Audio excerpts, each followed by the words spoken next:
सावऱ्या, आज माय मामाची पोरगी मला भेटा येणार आहे रे. काय बोलणार आहे काय नाही हो. मला तर एकच गुल्या हो राहिल्यात. ऐक ना ऋषी, मला तुझ्यासोबत खूप दिवसापासून बोलायचं होतं, पण आज बोलते. हा बोल ना. माझं प्रेम आहे आणि मला ह्याच महिन्यात लग्न करायचंय. आणि हे फक्त तूच करू शकतोस. थांब, काहीच बोलू नको, लगेच नियोजन करतो. हॅलो, लाटे मंगल कार्यालय. ऐका, 13 तारखेला मंगल कार्यालय बुक करा. काय 13 तारखेला बुक आहे? 15 तारीख चालन का? हा ऐका, 15 तारखेला तुमचं मंगल कार्यालय बुक करा. हे बघा, डीजे तुमच्याकडे राहू द्या, जेवण तुमच्याकडे राहू द्या, पंडित बी तुमचा राहू द्या. काय 1.5 लाख रुपये लागतील, 2 लाख रुपये देतो, पण 15 तारखेला माझं लग्न करा. हा हा, बायको घेऊन येतो. हा, मी माझी घेऊन येतो.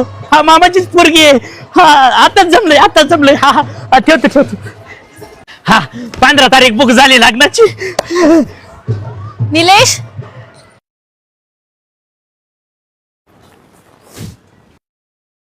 अगं, बँडवाल्याला काय बोलावलंय? आपण डीजे लावलाय. अरे ऋषी, बँडवाला नाहीये. माझं ज्याच्यावर प्रेम आहे ना, तो हाच. आणि 15 तारखेला मला ज्याच्याशी लग्न करायचंय ना, तोही हाच आहे. तुला मला हेच सांगायचं होतं एवढ्या दिवसापासून.